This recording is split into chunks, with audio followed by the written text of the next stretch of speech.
Thank you, everybody. We're about to get started. We're just trying to get logged in and situated. Appreciate it.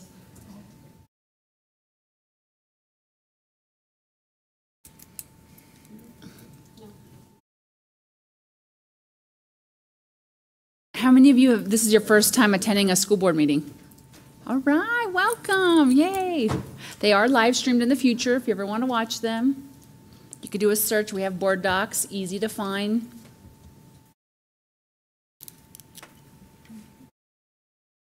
Not yet. Okay, all right, we'll get started while she gets logged in. We are going to call the meeting to order at 6:02. We'll first start with a moment of silence and then the Pledge of Allegiance.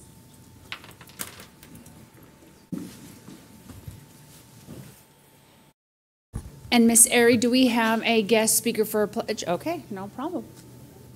All right, we're going to pause for a moment of silence.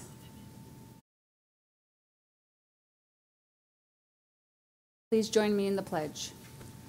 I pledge allegiance to the flag of the United States of America and to the republic for which it stands, one nation, under God, indivisible, with liberty and justice for all.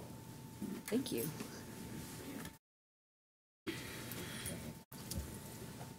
Thank you very much. And we are going to start off with staff recognitions.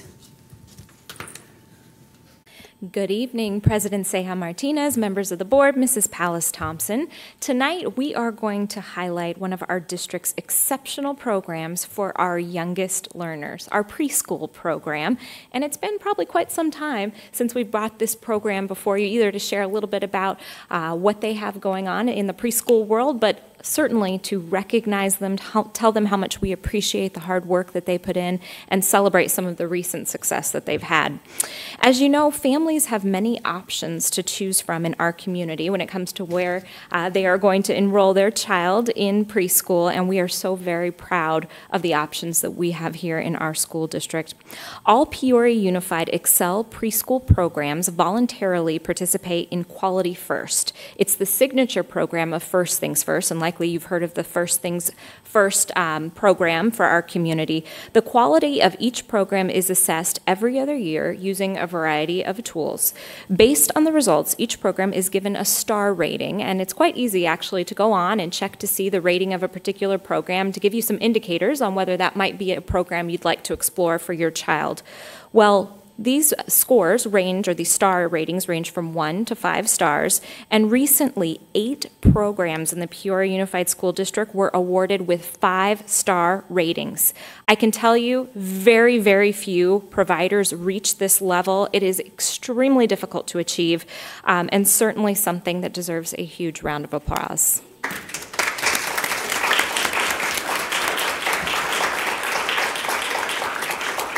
So this means that our schools that receive this 5-star rating, that their program far exceeds the quality standards. This also allows the program to provide scholarships for students to attend preschool, as well as incentive funds to maintain quality. Quality First also provides scholarships for staff members to complete their bachelor's degree. So it's something that's kind of an added bonus for our staff members who are in that program. I'd like to announce those 8 programs, and then we are really so fortunate here in the Peoria Unified School District to have Dr. Deb Pischke as our director of preschool and all of our early learning. I can tell you she is recognized throughout the state as a leader in this area, often called upon for her expertise by many. And so before we bring Dr. Pischke up, the 8 programs in our school district that receive this highly coveted 5-star rating: Country Meadows Elementary School, Foothills Elementary, Frontier Elementary, Ira A. Murphy Elementary, Oasis Elementary School, Park Ridge Elementary, Pioneer, and Vistancia Elementary School all received that rating. So a big congratulations to those sites.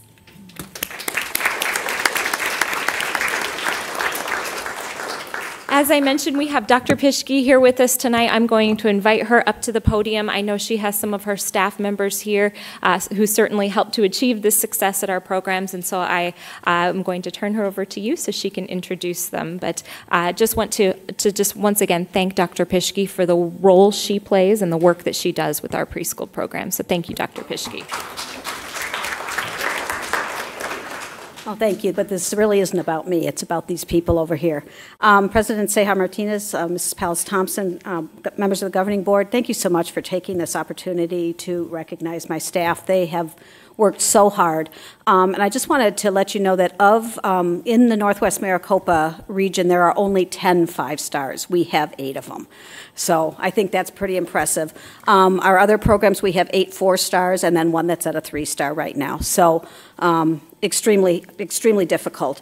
What happens is we get a 3-week window and we have an assessor comes in. They do random draws of the classroom so we don't know where they're going to go. They go in, they look at the arrangement, they look at the schedule, they look at how we're treating special education students, they dump out the blocks and count them, they dump out the art materials and count them. It's very thorough. If you move on past that, then another team of assessors comes out, and now they're looking at interactions between the staff and the students, how we are extending language, how we're emotional support for the classroom. And then if you pass all that, then they look at your administrative documents. They're looking at your staff qualifications, lesson plans, the children's portfolios, and then they take all of that and put it together and come up with the rating. It is extremely difficult, and I'm very, very proud of everybody over here who worked so hard to get there. And I'd like to introduce them if I could. From Country Meadows, I have Melissa Gosney. From Foothills, we have Patty Murphy and April Owens. From Frontier, we have Shannon Urtiaga and Anna Marie Norris. From Pioneer, I have Megan Molina. And I believe I have everybody from Oasis here. We have Stacy Evans, Karen Tertian, Roberta Miskisman, Katie Stevens, Dina Brodford. Thank you very much. I appreciate your recognizing these folks for their hard work. Well, thank you very much, and to all the staff. I sent my children to the preschool program at Oasis, and so I can definitely vouch what a phenomenal program it is. And I worked at Country Meadows and saw that preschool program. So thank you, and I'll open up to the board. Anybody would like to add any additional comments? Mrs. Ceja Martinez, I'll just offer my heartfelt congratulations, but I'm just blown away. I am so incredibly impressed. Not that I didn't know we had such incredible quality. One, I'm envious. I wish I could work with preschoolers all day. They're so delightful. But all these great things you're talking about, in addition to being held accountable for the bookkeeping and the keeping of the standards and curriculum, but to hear that we're doing blocks in art and language and emotional just makes me so proud of the efforts, and we're starting to address that whole child at the very beginning, and I know that lasts for a lifetime. So congratulations to everybody. I really want to say congratulations, and I kind of have gotten put back in the deep end by raising my granddaughter who's 2 and almost 3.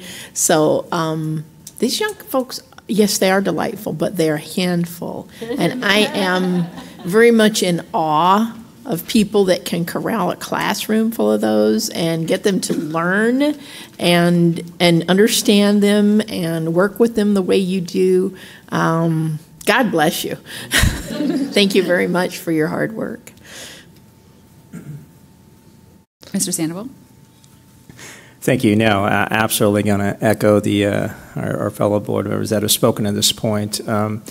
Dr. Pischke and team, thank you. As we look to, continue our tradition of excellence, as a district, really throughout the cradle to career, what you do is invaluable to really, set the tone, for, our students that as they enter PUSD. So thank you again for your passion and certainly commitment, unwavering commitment to the success of all of our students. Ms. Pangrelli. Oh, I'd like to also say congratulations. I only had two that were very close together, so I had two toddlers at a time, so I can't imagine dealing with, 16. 16, oh, okay.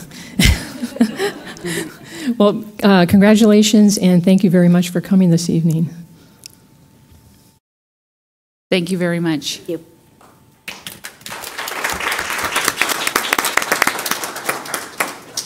President Ceja Martinez, if we could, I didn't want them to escape so soon. If we could get a photo, Dr. Pischke, of you and your team, I think that would be wonderful. So if you could come up this way. And actually, governing board members, while you're moving out of the way, this might be a nice time. We're actually going to have you come sit down in front for our next piece. So if you want to make your way down here, that might be perfect timing. This is the preschool. Okay. Same thing.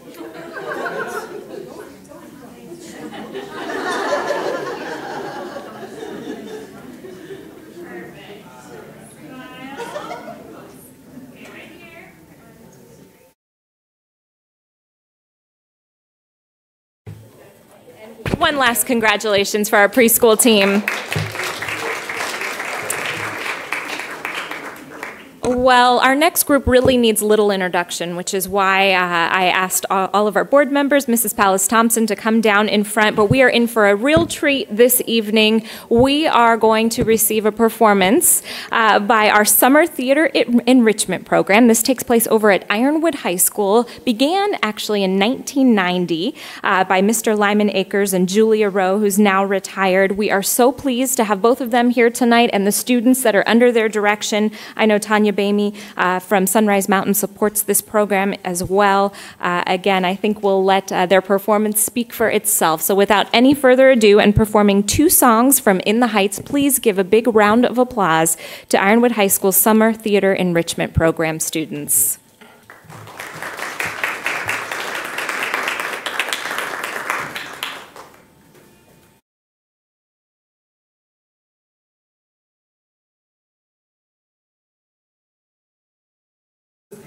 Don't tell me it's no $500. 96,000. Damn. $96,000. Holla. 96,000. That's a lot of spray cans. 96,000. Yo, if I won the lotto tomorrow, well, I know I wouldn't bother going on no spending spree. I pick a business school and pay the entrance fee. Then maybe, if you're lucky, you'll stay friends with me. I'll be a businessman, richer than Nina's daddy. Donald Trump and I on the links, and he's my caddy. My money's making money. I'm going from Portamoto. Keep the bling. I want the brass ring like Frodo. Oh no, here goes Mr. Braggadocio. Next thing you know, he's lying like Pinocchio. You scared of the bull, stay off the rodeo. I got more than a phone book in Tokyo. Ooh, you better stop rapping. You not ready. It's gonna get hot and heavy, and you already sweating. Yo. Yo, I'm sorry. Is that an answer? Shut up. Go home and pull your damn pants up. As for you, Mr. Frodo of the Shire, 96 G's ain't enough to retire. Come on, I have enough to knock it back off its axis. You'll have a knapsack full of jack after taxes. 96,000. 96,000. No me diga. 96,000. I never win anything. 96,000. For real though, imagine how it would feel going real slow down the highway of life with no regrets. And no breaking your neck for respect or a paycheck. For real though, I'll take a break from the wheel and we'll throw the biggest block party everybody here. It's a weekend where we can breathe, take it easy. Yo, Moxie, check my tickets. 1, 2, 3. What would you do with 96 G's? Who, me? I mean, if it's just between you and me. Esta pregunta is tricky. I know. With 96 G's, I start my life with a brand new lease. Atlantic City with a Malibu breeze. And a brand new week. Or maybe just bleach. Y'all are freaks. Yo, I'm just saying. It's silly when we get into these crazy hypotheticals. You really want some bread, then go ahead, create a set of goals and cross them off the list as you pursue them. And with those 96, I know precisely what I'm doing. What you doing? What am I doing? What am I doing? It takes most of that cash just to save my back from financial ruin, so they can keep the coffee brewing. I'll spend a few on you, cause the only room with the view is a room with you in it. Ooh! Claudia, the rest of it. Just fly me down to Puerto Plata. I'll make the best of it. You really love this business? No. Tell me Merry Christmas. You're not the youngest tycoon in Washington. Here's next. Yo, with 96,000, I finally fixed his house and get the bar and computers with wireless web browsing. Get a little without good education, change the station, each without education. The rates escalating. What? Penetrating. What? We're not corporations when we should be demonstrating. What? About immigration. What? Should be hating. What? Positions up from blatant to blatant. What? Taking and picking, investor protest. Never lose my focus till the city takes notice. And you know this, man?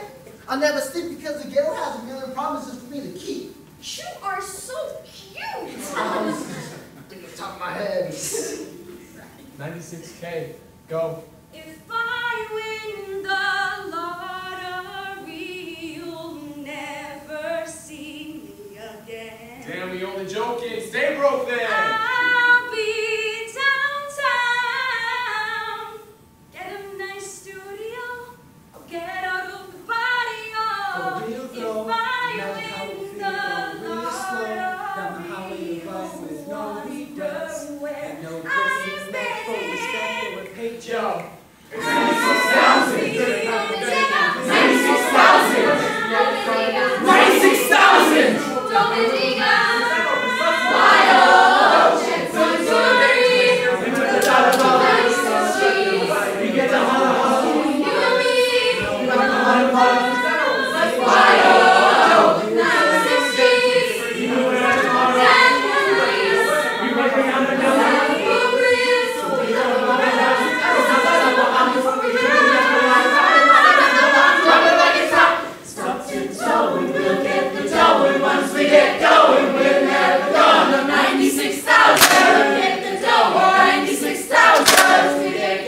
96,000, we'll get the dough, and once we get going, we're never gonna stop.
incredible. Chills. President Ceja Martinez, if I could, I'd like to invite Mr. Akers up, just in case you have any comments. I'm sure you do. You'd like to share on behalf of the board or any of our board members. Mr. Akers can respond. Thank you. Hey, thanks for having us here tonight. It was our pleasure to be here. That opening number, 96,000, is kind of an energetic song. What would you do if you won the lottery, 96,000? You should understand that there are 3 members who performed that song who are not here tonight. So we had 3 kids jump in at the last minute when we got here this evening. That was, yeah, stand up. Wes and Noah and Bree.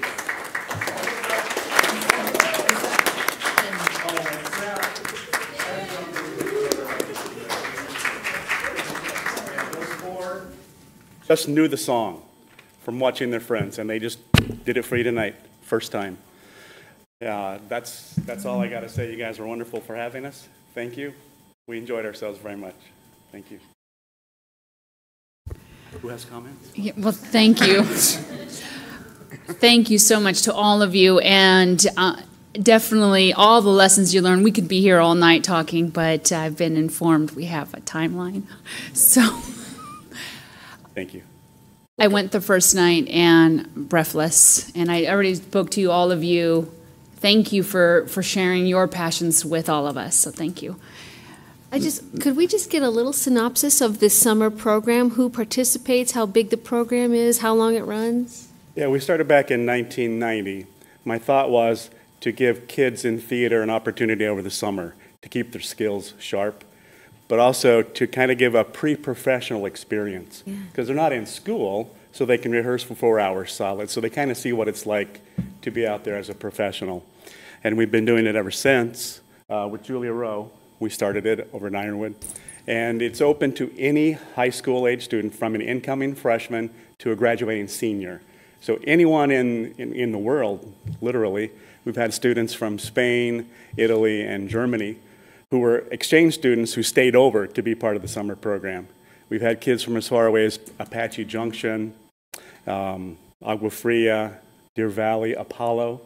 Yeah, so anybody of that age range can be involved. Great program. And the saddest song. Oh, so sad. Pretty powerful. Well done, yeah. And I know that some of my board members had questions. Can you also elaborate on the synopsis of In the Heights, and then the meanings of, you explained the 96,000, I get that one, but the second one as well, what the Spanish translations are. Sure, I can't do that. One of the main characters is Abuela. She's like the mother to everyone in the community. And when she passes away, they all gather to have like a wake for her, and they're singing her praises to God. Ms. Pingarelli? I just have one word: amazing. Thank you. Thank you so much for coming. Mr. Sandoval? Yeah, agreed. That was beautiful. You know, we always talk about nurturing the creativity of all of our students, and I think that's one of the things that we're really good at here in PUSD with all the many programs that we offer our kids. So, Mr. Akers, is that correct? Correct. And Ms. Rowe? So thank you both, you know, for what you do every day to nurture the creativity of your students, our students, and to all of you students, congratulations. That was absolutely beautiful. Your passion for the arts, performing arts, is just unparalleled. So, you know, I just look forward to, you know, these programs continuing and how we can, you know, certainly continue to realize positive, inspiring educational experience for all of our students. So thank you. Cool, thank you. And a few years back, Tanya Bamey from Sunrise Mountain joined us. Thank you, Ms. Bamey. Thank you. And Ms. Stone? Well, thank you. Thank you all for coming tonight, and it was, yeah, the first one was very energetic, wasn't it? And I walked in when you were still practicing, and I said, I can't understand a word they're saying. But I did when I was sitting there. So thank you for your dedication, your hard work, and some lovely voices. Thank you for being here. And Ms. Pellis-Thompson, would you like to add? There's really nothing that I can add other than, well, I've talked to some of them, and they're beautiful. They're beautiful. I'm jealous. I'd like to be up there with you doing that. And Lyman, you're amazing, always, always, always. You're a blessing. And when we talk about this thing called public education, this is what we do. And this is what we do better than anybody. And we do it because of people like you. So thank you for all you do. Appreciate you. Thank you. Thank you. And we,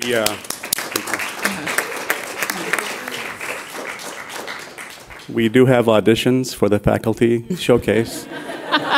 What are we doing this year? 23rd, we're doing a show called Curtains, which is all about a bunch of actors putting on a musical when the leading lady gets killed. And so a singing detective comes in to solve the crime. Okay. Well, thank you very much.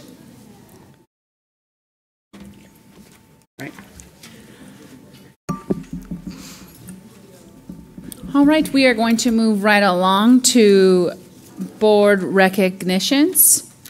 Mrs. Connect, would you like to start us off? I have nothing tonight. Yeah. Thank you. Ms. Pingrelli? I don't have anything either. Mr. Sandoval? Yeah, I just want to recognize really all of our teachers and staff. I've seen it on social media, understanding, the really professional development that has gone on this summer, and that's just reflective, of the passion that each and every one of our teachers and staff have to, further develop their skills to ensure that our students are put in a position to be successful. I know a couple that attend here frequently, Ms. Ogino and Grimsheed, attended a teacher leadership institute down in Tucson. So, for me, it's, I would love to make sure that we extend these invites to all of these opportunities to all of our teachers and staff to make sure that PUSD is well represented across all of those conferences. So, yeah, thank you to all those individuals who have taken this time over the summer to really further develop, their career and their skills. Thank you. Ms. Stone? Well, I would like to say I was part of a focus group last week on Tuesday, and it had to do with special needs children and things like that. And I was asked by an individual in the room if what she had heard about Peoria was true, that our special education department was good. I said, no. So it was really, it was nice to hear that from a total stranger.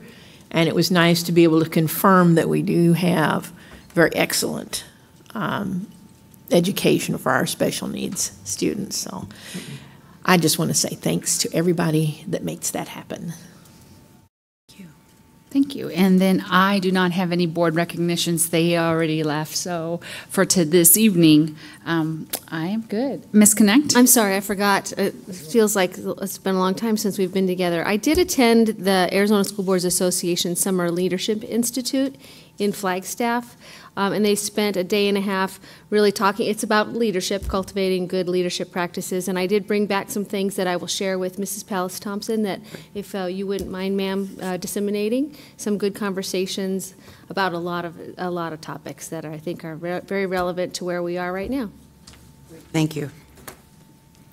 All right. With that, we're moving on to number 4, public comment. I do have 2 requests. The first one is the Casey Franklin PUSD bond.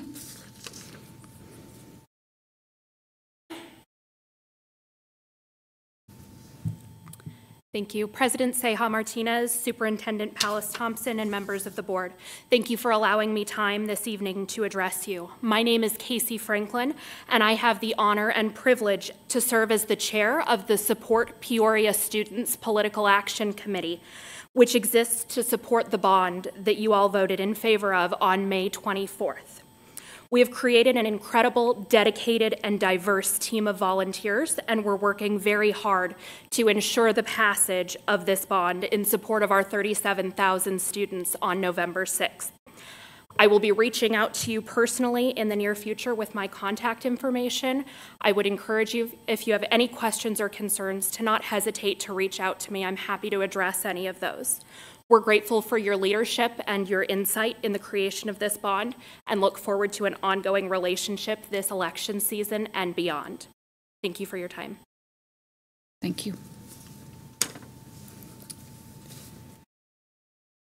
And just to be clear, items not on the agenda cannot be addressed, so I do appreciate your understanding.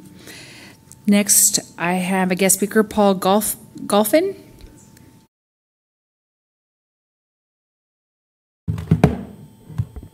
Hi, like I said, I'm Paul Golphin. Thank you, members of the board and President Martinez. I'm here to talk today because, unfortunately, I had to leave Peoria District this year, going into next year, unfortunately.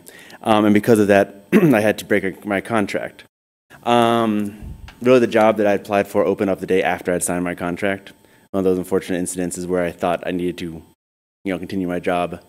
But a new job, a new opportunity to further pursue my career teaching, as well as, of course, there's financial issues as well, came up, and I chose to take that job instead. I was addressed the liquidated asset damages, and I come to before you guys today basically to kind of ask if there's any way some of that money can be returned to me, because unfortunately the $1,500 that was assessed against me because of breaking the contract, which I completely understand, was an unfair hardship to me and my family, mostly because of it I have to take a second job to support my family, of course. And that makes my daughter go into daycare, which I really did not want to do over the summer because she's a toddler and it's, a very important time of her life. Unfortunately, because of that, so she goes into daycare, that adds more bills onto what I'm already owed for the summer. With the $1,500, I can very easily get through the summer. Unfortunately, without it, me and my family are going to have a lot of struggle, especially since I feel that me leaving my current position over at Sun Valley caused no particular amount of damages to Peoria as I fulfilled my entire contract. My job was filled almost relatively quickly with a teacher who already worked that job, so she knew the students, all that. I didn't leave in the middle of the year, and I did give a month's notice before the end of this actual 2017-2018. So if there's any way we might be able to return some money back my way, that would be fantastic. I know you can't address right now, not on the agenda, but if we can move on further from there, that'd be amazing. Thank you. That's all I have to say tonight. Thank you. We appreciate your time. And Ms. Linda Pellis-Thompson, will you please follow through and just make sure there's anything that the board could do follow up? Thank you, we will. Mr. Davidson. Thank you. Thank you so much. Thank you. Okay, that is all the requests for public comment. For consent calendar, are there any items that any board members would like to pull? I would like to pull one, number 5.8. It is the approval on CCEIP, the College Credit Examination Incentive Program.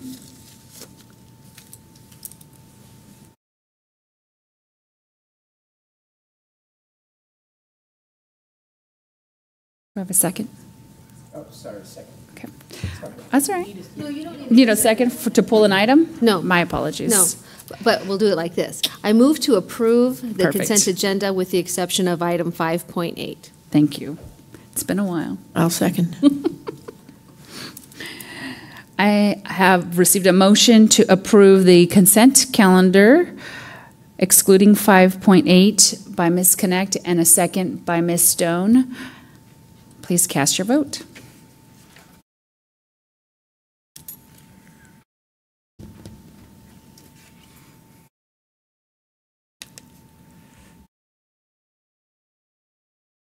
Just a moment while it pulls up.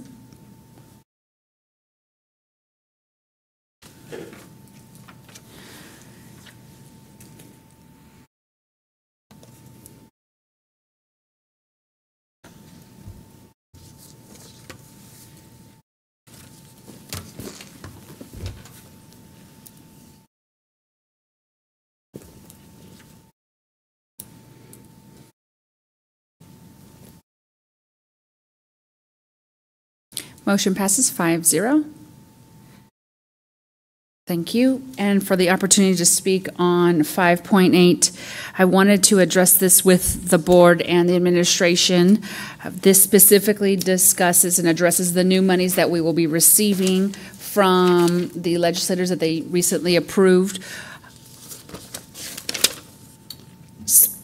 to address college credit examination incentive program, which basically means when AP students pass the AP exam, their monies that will be distributed, or the district and the board decides on how to allocate those funds with some guidelines that 50% minimum must go to the teachers themselves. Is that accurate?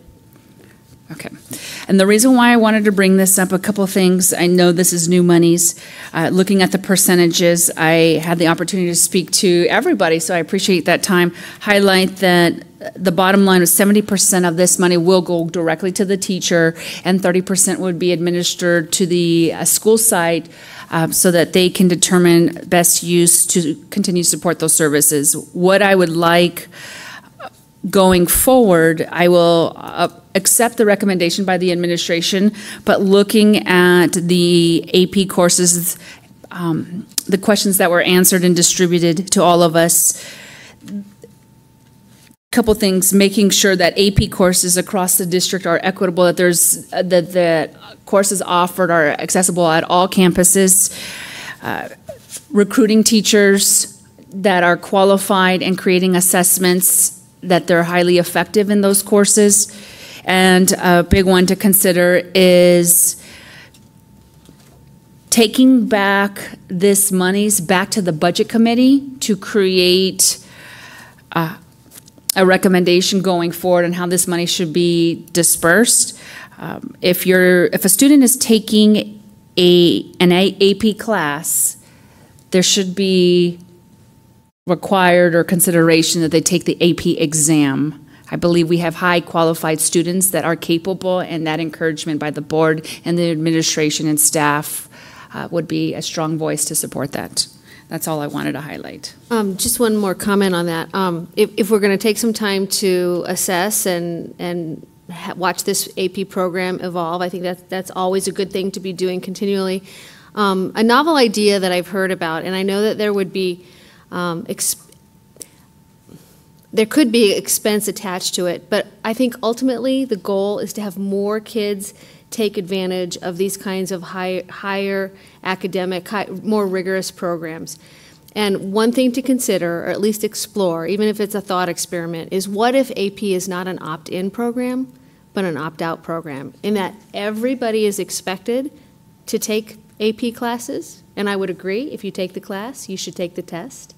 How can we help mitigate the expense of taking the test, but actually asking kids to assess whether or not they don't belong instead of not assuming that they do belong?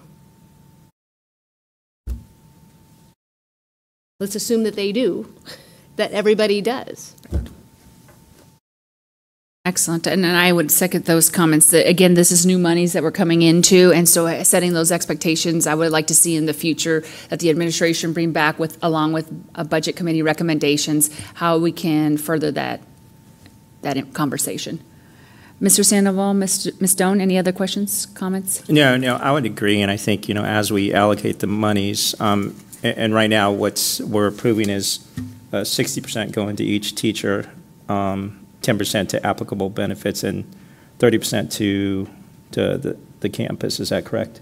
That's correct. 30% for programs, staff development, Gotcha. that type of thing, aligned to AP. Gotcha. And I think for me, obviously these are great programs. We always want to offer these next level types of courses, and certainly to realize college credit, while you're attending PUSD is fantastic. But being informed on the allocations of the monies, I agree. I think the 60% absolutely should go to the teachers. The amount of time and effort that they put in addition to their hours that they're in the classroom is no one really will know how much additional time, but it's a lot without question. So Just understanding, to Mrs. Connect's point on, ensuring that we have more students take advantage of these opportunities, I think for me would be, to understand how this is communicated to the students at each site, right? I think the programs are there. I think it just becomes a certain culture or ethos at each site to just make sure that all of our students are put in these positions to take advantage of these types of programs. So that's one, and just also understanding. I did look at the spreadsheet that was sent by Michelle, and it's we have numerous courses at varied high schools to take a look at what drives I guess demand to certain courses. I did see that in some cases it was the popularity of the teacher. So and it's hard to fund that. And that as individual teacher has so much bandwidth, right? But I think for me is just really what thought goes into the other 40% as far as addressing potential hurdles or opportunities that we may have to ensure that all of our students understand these programs, that they're there, that they're available, accessibility, and again, making sure that we have more students taking these types of classes. I just like to say, if we want to go and making it more available, I think it's a little dangerous to put it where you have to opt out instead of opt in, because you've got to look at those kids that fail to make the goal and how that's going to impact them. Are we going to be getting their hopes up and then they're not able to do it? So we're going to have to look at that very carefully. Well, I agree. It may not be the right model, but the goal for me is to send the message that we have the expectation that all kids can succeed in our more rigorous classes. So however that ends up looking, I think that's a worthy goal. I do think we want to make sure that, I think some kids are not even all that well informed about the AP classes, and finances shouldn't be a barrier. Right, finance should not be a barrier to that. I agree with that. I don't think they're all gonna, some kids are not going to do too well in a class like that, and they might know it. Some kids want to study and learn hard and do more, and some don't. They have their mind on other things. But I agree that getting it out there is very, very important. Mrs. Sejas Martinez, thank you for pulling the item, and again, the item is there to vote for the percentages. Having said that, I can assure you that Dr. Bell, we've talked about that she's nodding, strategic plan this week, that is one of the areas with this incentive. It does allow us to take a clear focus as one of our areas around our strategic plan with student achievement for our high-end kids, offering and encouraging that opportunity. Mrs. Lopez-Lira, who comes out of Centennial, and you look, her numbers are pretty strong at Centennial. That's been a focus. That will be a district focus or opportunity for our children to have those opportunities across the board. So I'm glad we had the conversation, and we can return to the vote if we could. Pengerly, anything else to add? No, as long as all students are given the opportunity to, take AP classes, I agree, and I think it's better to opt in versus opt out. But I understand your point that every student should feel the ability to want to take them if they can. Well, if we have this vocabulary that AP classes are for high achieving kids, then kids who haven't been classified or labeled that may not feel that that's for them. And I'm just looking for ways say for a history class, some student who may not be, in the top 10% of his or her class, but have a passion for history, know that that's a place where he or she can go and be inspired and be highly successful. So I just really want to send the message that all kids are welcome and encouraged to get in there and get the most out of it as they can. Give it their best shot. Yeah, get the most out of it as you can.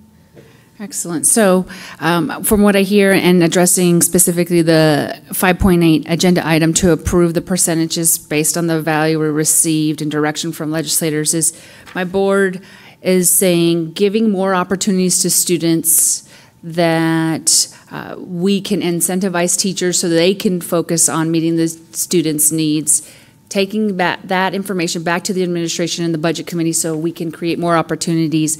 And the numbers, the percentages that are presented tonight are, we're going to go ahead and proceed with the motion, but we would like the administration and budget committee to come back in the future on addressing all these concerns with the percentages on how it is appropriate going forward.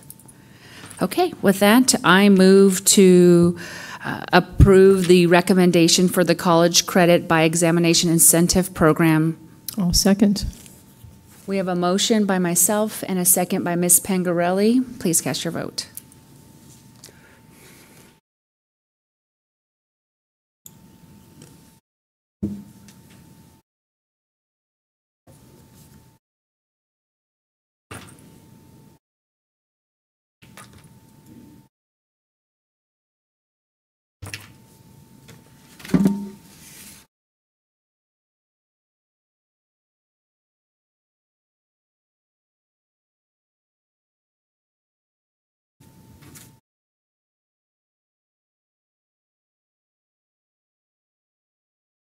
Mr. Croto, I get a computer technical buffer. Motion passes 5-0. We're moving on to the next item. Addressing any agenda items that would like to be rearranged. Any board members, any requests? No. Okay. Everything is in good order. We'll move on to number 8.1, to consider and if deemed advisable, adopt a resolution authorizing the issuance and sale of tax anticipation of notes by the district. Well, good evening, President Ceja Martinez, members of the Governing Board, Mrs. Pallas Thompson. Thank you for the opportunity to provide information this evening regarding tax anticipation notes and cash flow activities within the Peoria Unified School District. At this time, I would like to formally acknowledge Mrs. Megan Berkey, who's a Senior Vice President with Piper Jaffray and Company, the district's financial advisor related to tax anticipation note transactions. Mrs. Berkey is available this evening to answer technical questions regarding the notes or documents attached to this agenda item. So tax anticipation notes, also known as TANs, are similar to bonds. They're a security, but they have a short-term maturity of 1 year or less. For the last several years, the district has issued TANs annually in conjunction with utilizing a $42 million credit line with the Maricopa County Treasurer each year to address uneven revenue payments that we receive from the state. The uneven revenue streams include a very large deferred payment that we receive after June 30th each year in early July. And for this year, that payment is expected to exceed $39 million. The reason why the Peoria District issues TANs instead of relying solely on our credit line is because the interest rate on TANs is typically 40 to 50% less than the Treasurer's credit line interest rate. The TANs interest rate is benchmarked off of the 1 year Treasury rate, which is currently at 2.34%. The Maricopa County Treasurer's line of credit interest rate is currently 3.05%. So basically, that's a spread difference or savings of 0.70%. In fact, over the last 4 years, the average savings associated with using tax anticipation notes compared to the credit line is on average $136,000 a year. The tax anticipation notes are repaid from property tax revenue, state aid, and interest revenue. To facilitate the repayment, the Maricopa County Treasurer does transfer monies from the district's maintenance and operations account each May into a restricted account that is then used for the July repayment.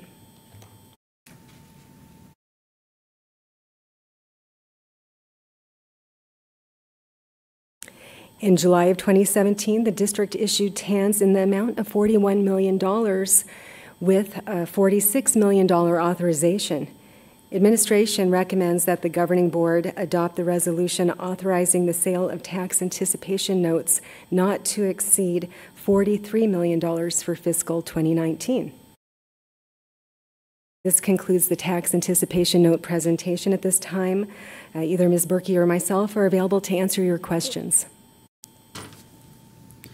Thank you very much. I should have just said TANs. We've had this presentation before. Yes. I do not have any other questions on my end. Board members, any chime in? Okay. So this appears to be, is this an action item? Yes. So I will need a motion.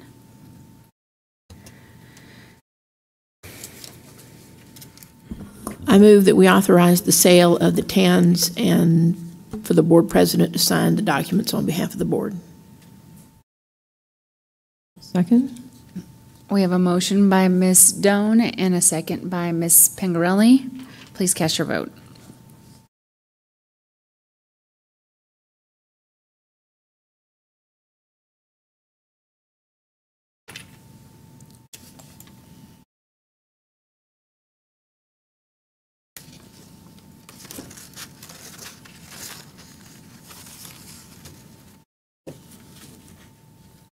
Motion passes 5-0. Thank you very much. Moving on to 8.2, discussion and consideration of the publication of the proposed 2018-2019 maintenance and operations and district additional assistance budgets and the authorization to hold a public hearing no later than July 15, 2018. Ms. Myers. Well, thank you. Good evening again, President Ceja Martinez, members of the governing board, Mrs. Pallas Thompson, and our community. Thank you for the opportunity to present the district's proposed fiscal 2019 expenditure budget. Tonight, I will share general budget background information with you, as well as our requirements related to the budget, a summary of the fiscal 29 budget process, fiscal 29 budget changes, the estimated tax rate for fiscal 2019, as well as highlight certain cash-controlled and grant funds.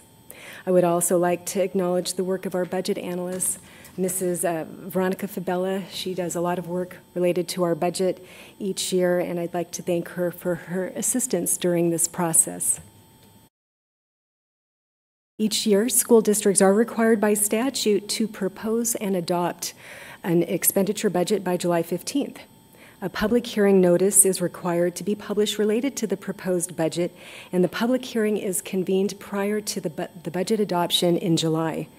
The proposed budget development is actually a multi-year process that involves the budget team committee that has representation from all of our employee groups here within the district. Regular budget committee updates were provided to the governing board over the latter part of fiscal 18 during the budget process, and on April 26, a recommendation was brought forth to the governing board related to compensation and staffing for the new year. The fiscal 29 proposed budget includes the governing board approved salary and compensation increases that are in alignment with the additional state funding related to teacher compensation that will be received next year. For reference, tonight I am including a summary of the documents that Mr. Hicks shared with you at the board meeting and the scenario that was ultimately approved on April 26 for next year. The fiscal 2019 State of Arizona budget approved by the legislature includes a 1.8% inflation increase to the base funding level. It also reflects the 1.06% teacher salary increase for fiscal 2018 that has been added to the new base level for an additional 10% average teacher salary increase in fiscal 2019 that's embedded in the school district funding formula. This increase to the base level funding is also eligible for future inflation increases. The budget also includes $543,000 of expenditure increases to address Prop 206 requirements, where in January of 2019, the minimum wage will increase to $11 an hour, as well as $409,000 of additional expenditures for the 0.30% Arizona State Retirement System expenditure increases that we'll have next year. Each year, when we propose the budget, we estimate the tax rate with a tax rate and levy template that's issued by the Property Tax Oversight Committee and the Maricopa County Educational Service Agency. The final tax rate will be set in August by the Maricopa County Education Service Agency and may change from our estimate tonight. In the proposed budget, there is an estimated decrease in both the primary and secondary tax rate compared to the last budget revision in fiscal 2018. At this time, I do need to comment, though, with the slide, the secondary rate increase is actually 0.01% because the percentage here in the slide is comparing fiscal 17 to fiscal 19. And that error I do need to note. So that decrease for the secondary tax rate should be 0.01. And I need to note that and apologize for that error. So again, the main reason for the decreases are a decrease in the qualified tax rate that is set by the state of Arizona, and the fact that we have experienced 7.9% of an increase in the district's net assessed valuation. In fiscal 2019, current year of funding continues to be in place. The proposed M&O budget amount is $232,516,262 based on 47,949 weighted students. This amount includes the increase to the base, support level, inflation, funding, and additional teacher compensation. The M&O override component of the budget is $26,280,144. The district's additional assistance budget for fiscal 2019 is $6,109,131. This includes an estimated carry forward of approximately $2.5 million and a capital allocation portion of the first year of the district additional assistance restoration. The fiscal 29 classroom site fund budget is $18,981,815, which reflects an increase of $37 per student for fiscal 19. This funding is restricted to be used for certified staff for their base pay and their performance pay. The proposed budget also contains budget amounts for certain cash-controlled funds and $19 million for federal and state grants, several of which are highlighted tonight. Adjacent ways being budgeted at $1.1 million with no tax levy, indirect costs at $1.7, instructional improvement fund at $1.7, and civic center at $1.5 to highlight some of our larger funds. In fiscal 2019, we have also received and budgeted $38,500 for college credit exam incentives, which we've already spoken about tonight, and associated teacher payments, as well as $215,000 for results-based funding. Administration recommends that the governing board approve the fiscal 2019 proposed budget as presented. This concludes the presentation. At this time, I'm available to answer your questions. Thank you very much. And we'll start off with Ms. Doan. Do you have any questions? I do not. Mr. Sandoval? Ms. Meyer, thank you, and you and your team, as always. A lot of numbers to consider and go over and to make sure they're always in an alignment. Our carry forward dollars, our goal percentage is it 2%? We target 2%, although oftentimes a decision is made with our budget committee and administration to ensure we're giving the greatest salary increases possible. So we typically keep it around 2%, 1.5%, 2%, and we weigh the options to increase that carry forward versus giving out raises. But Sure. on average is about 2%, sometimes a little less. Yeah, I'm looking at the numbers. I mean, I didn't do the math in my head, but it looks like we're close to that 2% with this carryover dollar amount, correct? That's correct. Now, we haven't closed the year yet, so please keep in mind that we still have, even though June 30th is right around the corner, we have 2 months of an encumbrance period and a year-end closeout. So we do target a certain carry-forward amount in M&O and capital, and the capital amount that I've shared tonight is about $2.5 million. Gotcha. Perfect. Thank you. You're welcome. Ms. Pangarelli? No questions. Thank you very much. Thank you. Ms. Connect? Thank you, Ms. Meyer. No, very, very comprehensive and lots of good information. I know this is the kind of information that some of the families and neighbors around here like to take a look at. So we will change that one secondary tax rate. That is correct. And republish it so that it's available. That is correct, and if you would like this evening as part of the motion to notate that that will be a change with the proposed cover page, we will do that, yes. That's a good idea, certainly. Thank you. Thank you. Thank you. And I don't have any questions. The only thing I would like to follow up is we're ending second quarter and third quarter, so July, August, end of September. Could we get a chart side-by-side comparison of all those numbers, 2017, 2018, and 2019, as a report emailed to the board after third quarter? We're currently closing our fourth quarter with a fiscal year end of June 30th, and what we do each October is we bring our annual financial report to the governing board, and within that report is almost a postmortem of our budget for the year compared to actual expenditures, and we do provide that every October. We are required by statute to bring that to the governing board, and in October we also bring our M&O override and bond report to the board and the community. Perfect. And specifically, I'm looking at the Civic Center Fund. I know our district additional assistance goes into that bucket. Is that correct? That is not correct. The Civic Center is facility rentals, and transportation charges is a cash-controlled fund. District additional assistance is formerly known as soft capital, unrestricted capital. So M&O and capital funds are levy funds, where Civic Center is cash-controlled. Okay.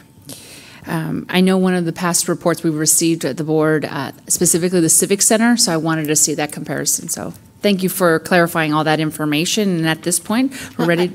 Something just came into my mind. The state of Arizona just got a settlement from, I believe it was the Volkswagen fiasco to fund some electric fueled buses. Are we going to have any of that come our way?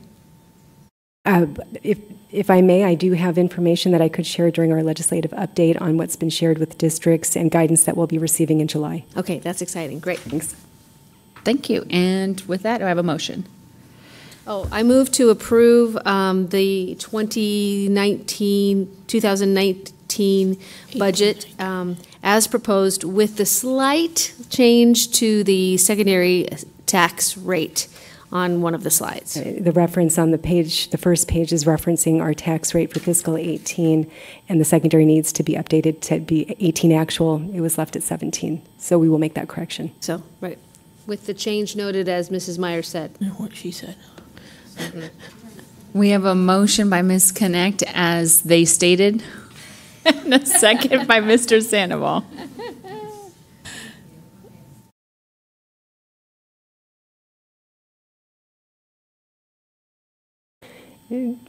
To update the fiscal 18 secondary tax rate reference column on page 1. No change to the proposed fiscal 19 tax rate.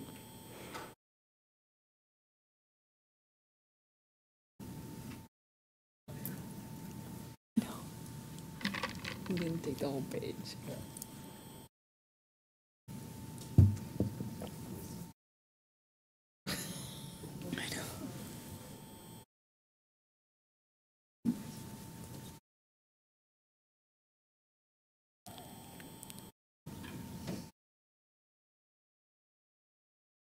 We're talking about you.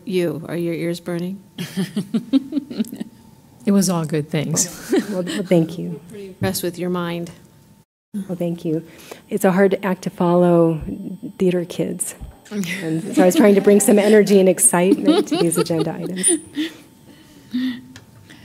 Singing the numbers. We're going to get her a tiara. Yeah. Is there a character limit in that box? Yes.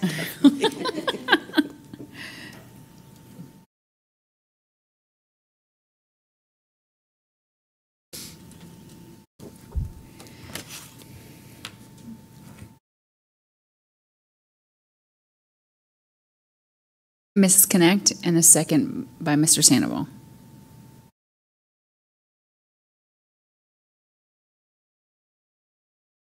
Please cast your vote.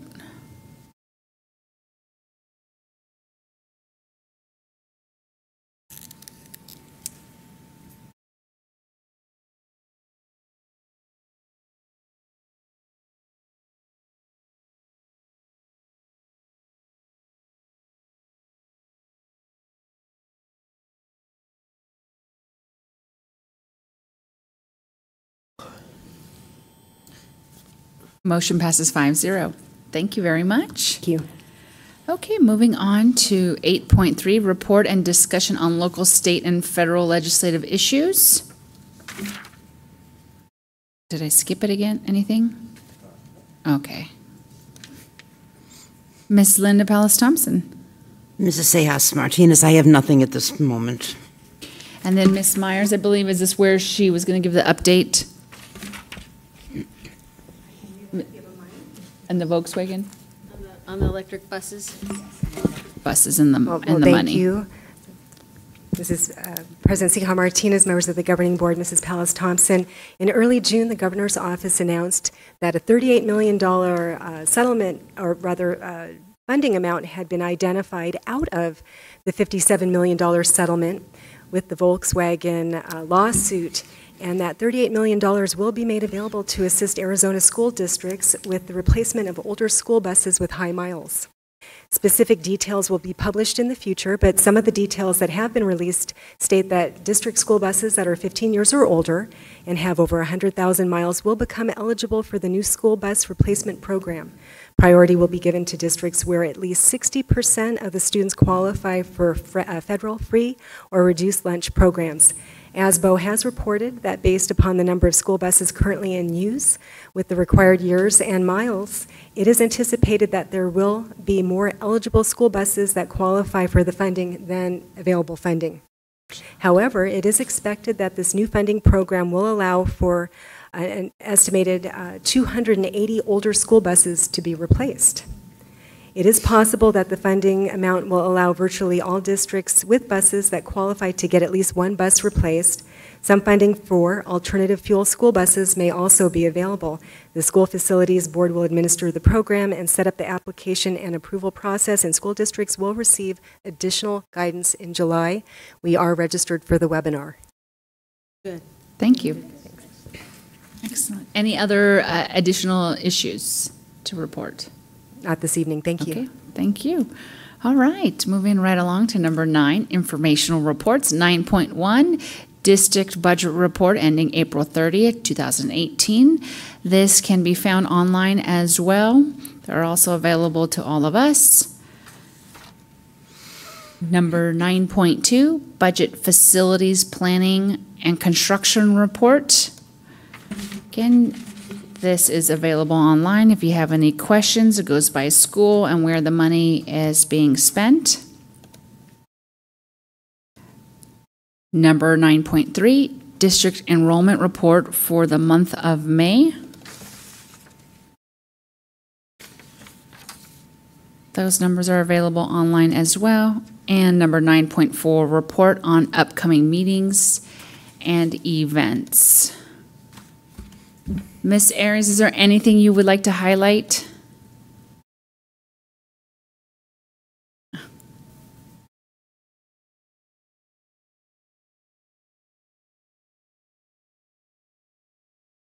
Green button. There we are. President Seha Martinez, members of the board, we have a lot coming up in the way of back-to-school meetings and events and a number of things you'll be hearing about around the district. I think most notably for the 5 of you is your invitation, of course, to join us on Monday, August 6th, as we kick off the start to our new school year. We're already planning for that and look forward to bringing all of our staff members together under one roof. So something just special, not for our community, but special for our staff. Thank you for sharing that. And then just a side note, if you follow the schools on Twitter or Facebook, you'll see the individual events as well that are going on. I'm starting to see welcome back picnics and school supply lists. So start following your school sites. They have some great events going on specifically pertaining to you. Number 10, other business, draft agenda for July 12, 2018.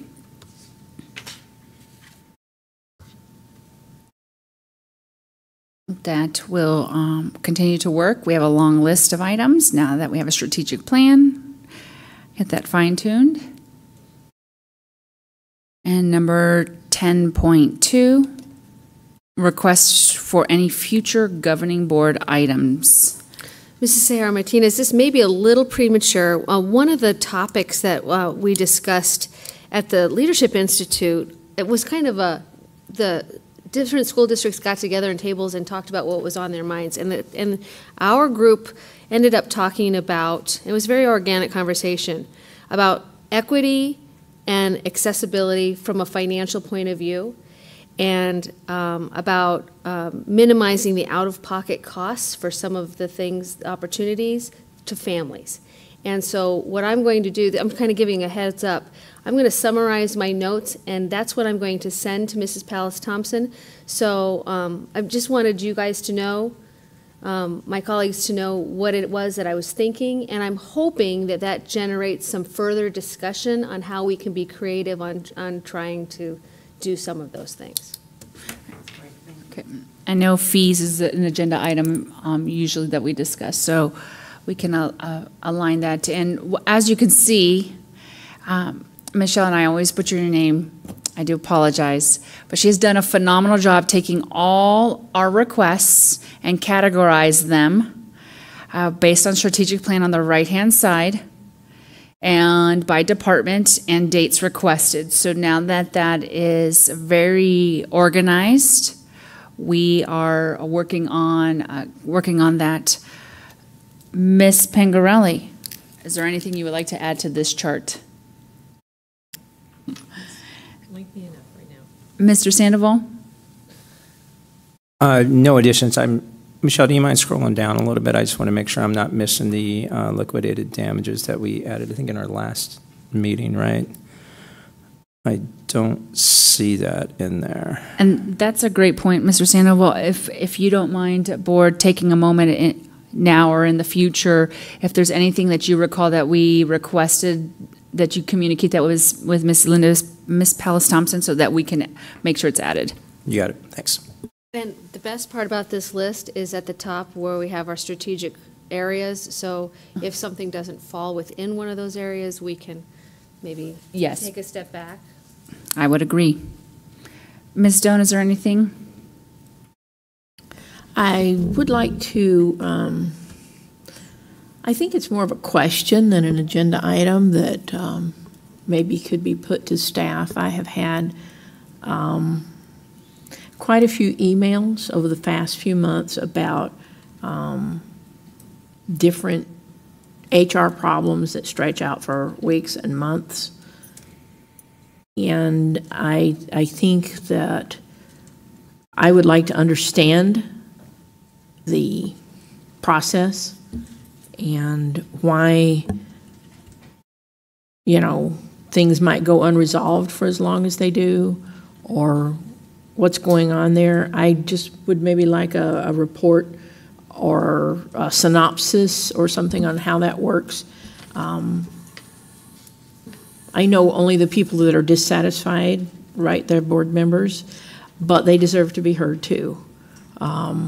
So I would like to look into that a little bit, just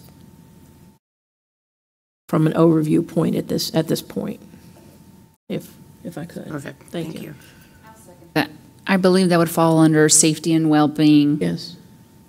Mrs. Sahar Martinez, on review of this, I requested a conversation or some study on teacher-student looping under the academic services area, and it's categorized as safety and well-being.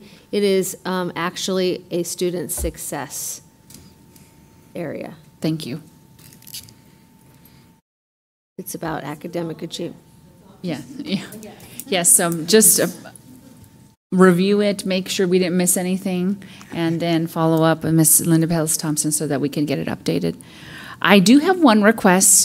We had a study session on class size. I would like to now move forward and have the administration review the enrollment policy. and bring it back to a board for a review, recommendations, and then we can follow that process. I'll second that one.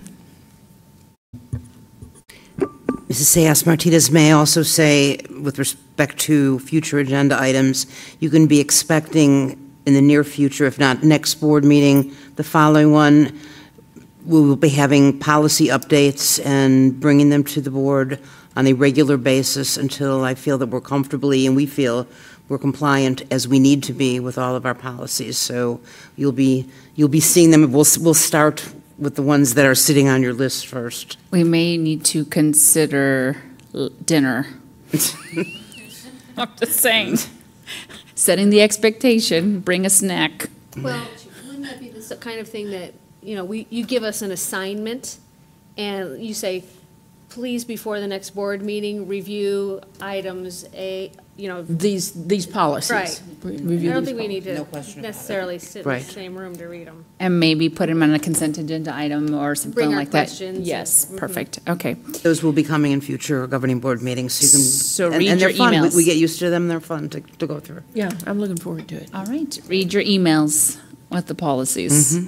Okay, with that being said, there is nothing else. It seems to be for future agenda items. We are on number 11. It's a 7:20. Ooh. To adjourn. I second. Yay. All in favor, say aye. Aye. Passes. It's a record, but it's not 6:45. But I'll take it. Well, I'll take it. Thank you very much for sitting with us.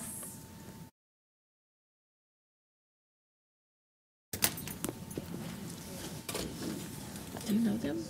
Do you know this family? What?